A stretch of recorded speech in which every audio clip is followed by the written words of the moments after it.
Hey guys, Painsmith here, bringing you another Sanctum of Domination heroic boss guide commentary and point of view video as an Unholy Death Knight.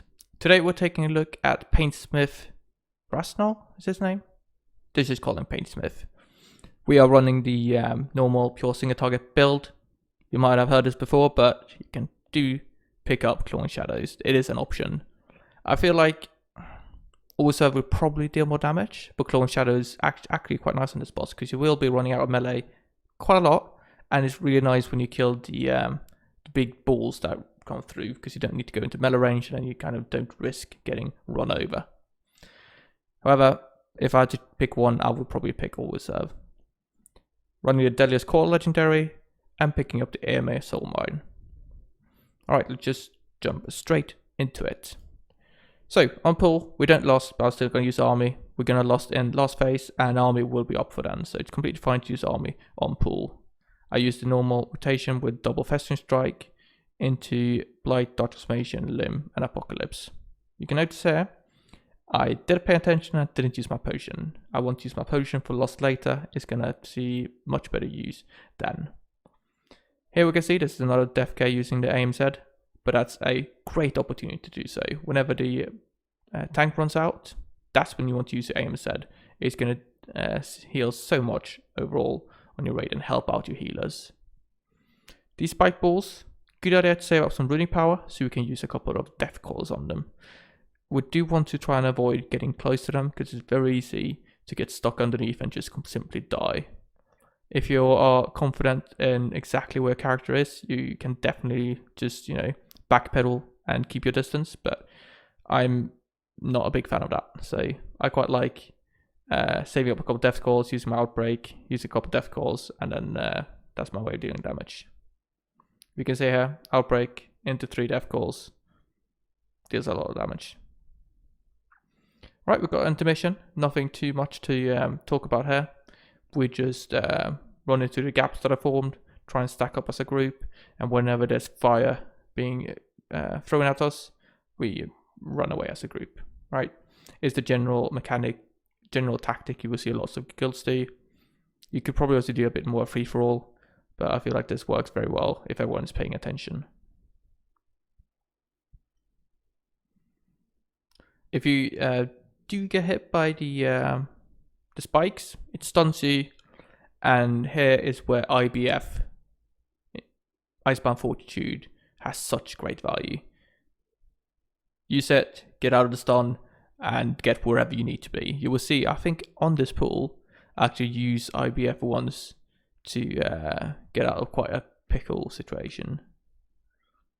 But let's see when that comes up. Right, we have Limb there, it's kind of desynced, but it doesn't scale too well with our other abilities, so... Ooh, there we go, you see that?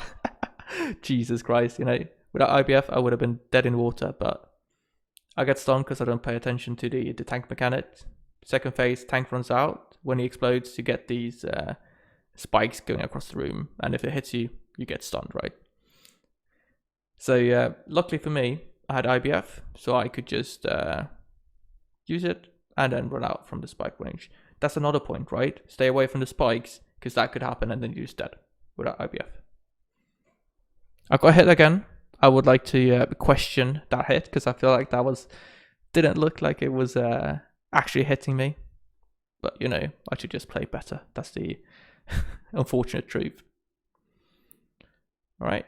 When it comes to dodging these tank spikes that come through, I always try to go across quite early so I don't forget about it.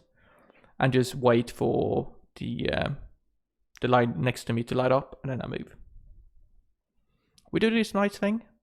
I feel like this is a very good way to deal with this mechanic. So people do get mines in this phase, and if the mines get hit by any kind of spike, they blow up. So you need to deal with that in some way. So what we did actually is that the tank goes to one corner, triggers the spikes, and then everyone with a mine actually tries to move across the spike as soon as possible, and then put the mines on the other side. This kind of removes the element where whoever is triggering them needs to be really stressed out about it, because the spikes are coming through, they're going to blow up the bombs, right? It's annoying. So this actually worked very well for us. I would recommend using this tactic when you are progressing the boss on heroic. Alright, same old. In the intermission, we're just gonna follow the diamond marker. And here comes Lost. Lovely. So, army, and then wait 5 seconds. Okay? Don't use the cooldowns instantly. Wait a little bit. And then use the cooldowns. There we go. That delay, very important. If you don't do that, you're going to waste loads of overlap with your cooldowns. Alright, let's see if I pay attention this time. Yep, there we go. Smoothly running over the spikes there.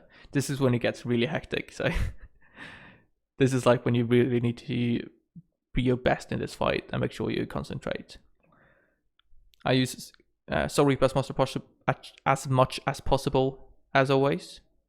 Here we see the straps, they're moving away to the correct corner, so we don't need to deal with the traps in an annoying way. You can see a mirror. I wait for the spikes on my right to show up, and then I move across. Boss is about to die. Use my last set of cooldowns. Make sure to press Soul Reaper as much as possible, and I use my aim set again. You can see on this fight, I've been healing for 260k, and that's pretty much all AMZ. It's kind of, it's not huge, but it's still useful. And especially those big tank hits, that's when people are at risk of dying. So even though the total amount isn't like huge, it still helps a ton. Boss is dead, everyone happy. Right, do leave a comment down below. Any questions, any thoughts about the video? You can also contact me on Across Discord, ping me, PM me, just ask any questions you might have. Do consider subscribing if you want to see more of this kind of content. I got more videos like this coming out, and more importantly, I will do videos for mythic bosses as well. Thank you very much for watching, and stay tuned for more content. Thank you.